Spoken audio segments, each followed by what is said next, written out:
오늘 그 앞에 있는 그 와인은 저기 옥수동에 좋은 와인이라고 추천해 주신 와인이에요. 근데 요즘 되게 핫한 와인이라고 말씀하셔가지고 이렇게 한잔 하시면서 오늘 주제랑 또 잘 어울릴 것 같아가지고.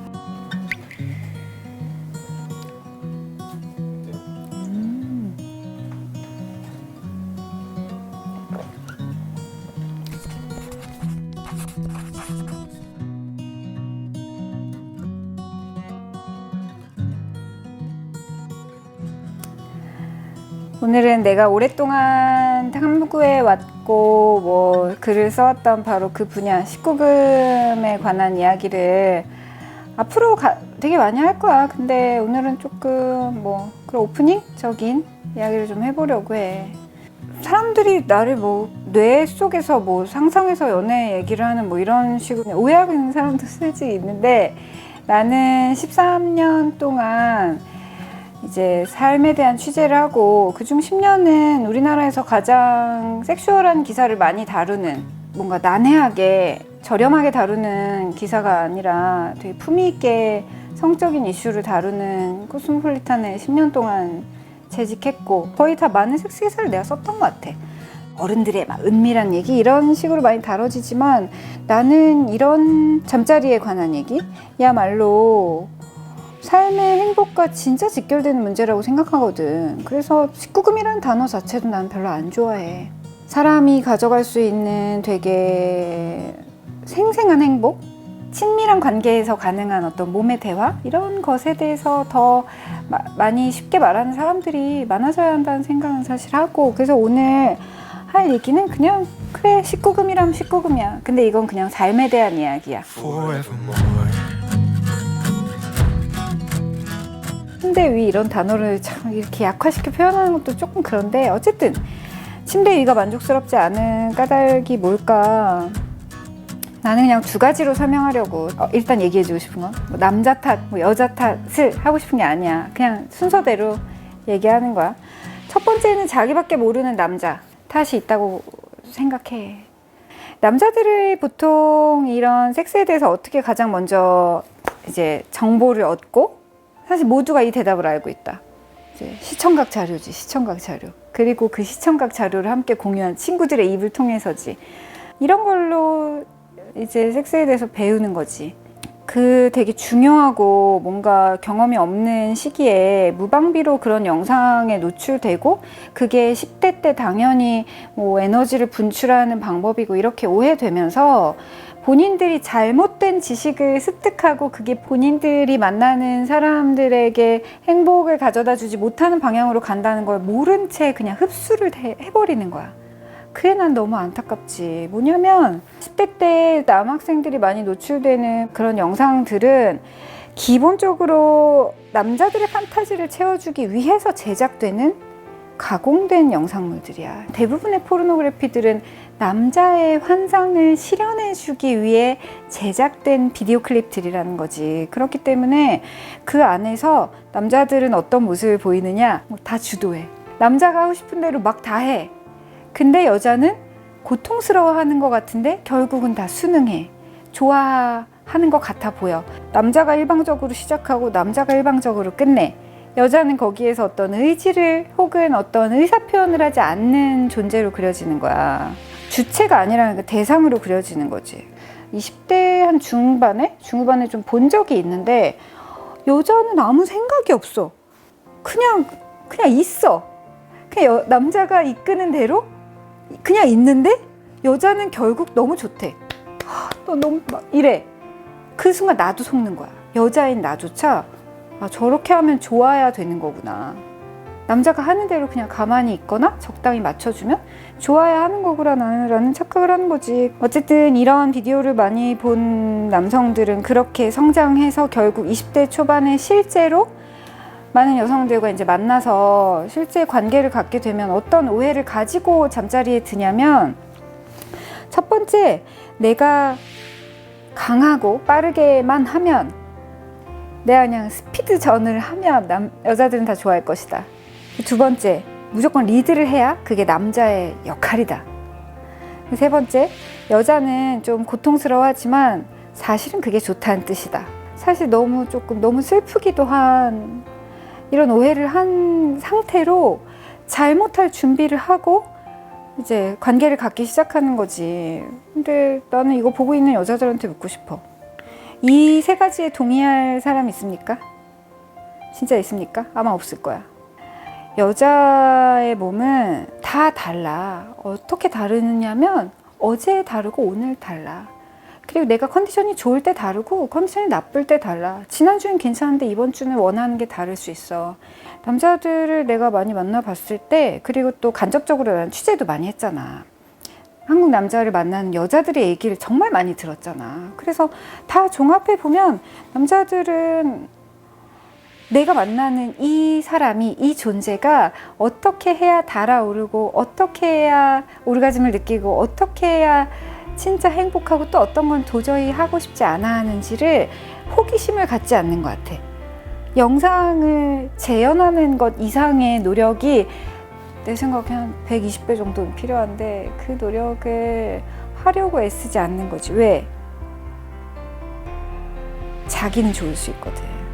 자기가 하고 싶은 대로 하면. 그 상대방이 어떻게 느끼는지, 혹시 지금 불편하진 않은지, 더 좋은 방법이 없는지 고민하지 않고 그냥 자기밖에 모르는 남자가 되는 거야. 너무 슬픈 장면이라고 나는 생각해. 근데 잘 모르는 채로 그렇게 시간이 지나가서 내가 사랑하는 사람과 제대로 몸의 대화를 할 수 없어서 내가 만나는 상대방에게 나와의 잠자리가 너무 그만하고 싶은 것이 된다면 이거야말로 비극인 거지. 그래서 혹여 몸과 몸이 만나서 하는 대화에 대해서 내가 잘못 알고 있는 것이 혹시 있다면, 그리고 이 내 상대방에 대해서 좀 알아가야 될 것이 있다면 그것들에 대해서 게으르지 않게 계속 업데이트를 해야 되는 것 같아요. 그거의 키워드는 당연히 대화지. 서로 좀 너무 민망하지 않을 정도로, 그리고 조금 상처 주지 않을 정도로 내가 원하는 게 뭔지, 또 이걸 해주면 좋은지, 이게 혹시 불편하진 않은지, 좀 세련된 그 어떤 조율, 그리고 좀 다가감, 이게 필요하지 않나라는 생각이 들어. 대화 얘기가 나와서 말인데, 남자들의 이기적인 게 문제라면 여자들은 말을 못해 문제야. 말을 못해. 회사에서는 되게 자기 주장 잘해. 남친하고 데이트 갔을 때는 난 이거 좋아, 나 이거 싫어, 얘기 잘해. 근데 잠자리에선 그게 잘 안 돼. 거기에는 뭔가가 개입된다는 증거인 거지. 말할 줄 모르는 여자는 침대 위가 재미없어지는 어떤 절반의 이유 중에 하나인 것 같아. 내가 코스모 기자일 때 거의 5, 6년 연속으로 미국 기자들이 미국 여성들에게, 우리 이제 한국판에서는 한국 여성들에게 조사를 해. 뭐라고 물어보느냐? 혹시 침대 위에서 당신은 당신의 남자친구 혹은 연인 혹은 배우자에게 거짓말한 적 있습니까? 라고 우리가 물어보는 거야. 그럼 답이 어떻게 나올게? 그렇다 라고 대답을 한 여성들의 퍼센테이지가 미국과 한국이 5년 내내 거의 비슷했어. 10명 중 7.8명. 거의 대부분의 여자들. 느끼지 못했는데 느낀 척, 좋지 않은데 좋은 척, 뭐 사실은 하고 싶지 않은데 뭐 할 수 있는 척. 이걸 좀 되게 기계적으로 얘기하면, 내가 남자야? 10명의 여자랑 잤어. 10명의 여자가 다 나보고 너무 좋았어 이래. 근데 그중 8명은 다 거짓말일 수 있다는 거지. 기계적으로 이 확률을 대입시키면.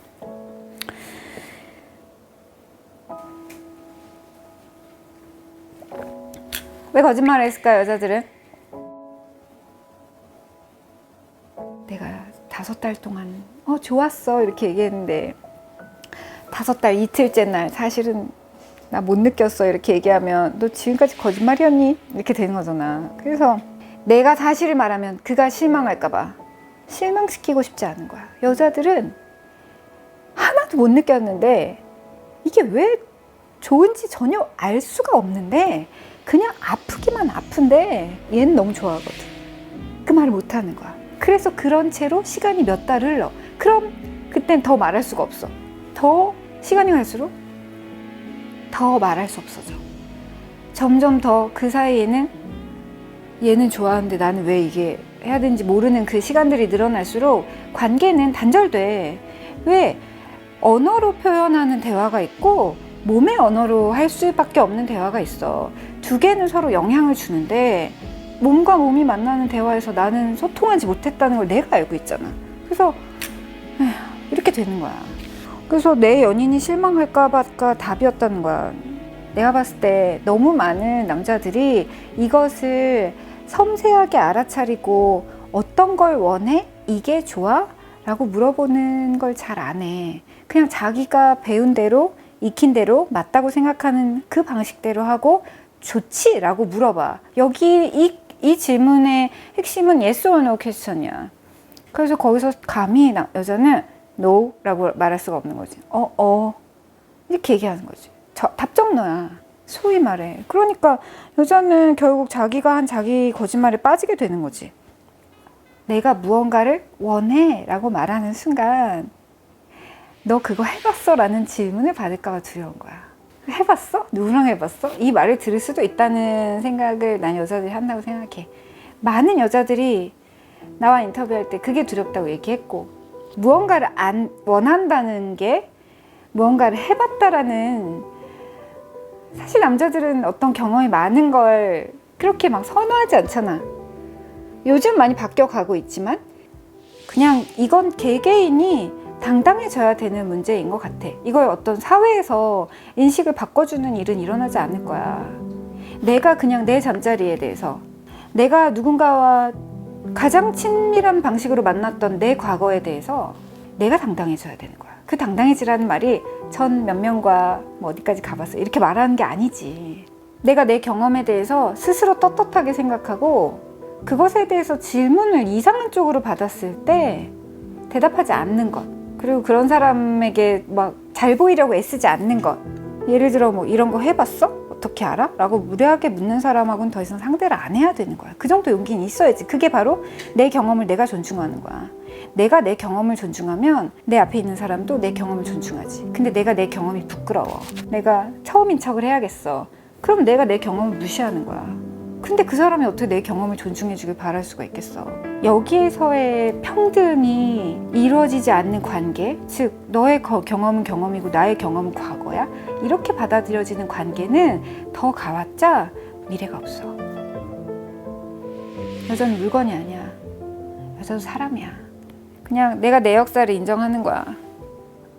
그럼 이 사람이 어떤 반응을 보였을 때 그것에 대해서 내가 어떻게 대처해야 될지를 알 수 있어. 자신의 몸에 대한 사용 설명서를 그 사람에게 전달해 주는 거 아닐까? 그도 마찬가지, 나도 마찬가지. 남자든 여자든 이 문제는 참 어려워. 근데 남자들은 좀 더 이 문제에 대해서 좀 더 자유롭고 사실 리버럴한 부분이 있고, 여자들은 도덕적으로 좀 더 압박을 받는 부분이 있기 때문에 말하기 어려운 쪽은 좀 더 여자일 수 있어. 그게 우리 사회의 좀 안타까운 점이고, 파트너를 만났을 때 뭔가 나의 몸에 대해서 설명할 수 있는 그 순간 다른 세상이 열려. 그 순간을 절대 놓치지 않는 젊음들이었으면 좋겠어. 좀 서로의 몸을 진짜로 존중하고 서로의 말을 존중하는 그런 침대 위의 장면들이 많아지면 우리가 우리 인생을 좀 더 잘 살았다고 말할 수 있지 않을까? 그런 생각이 드네.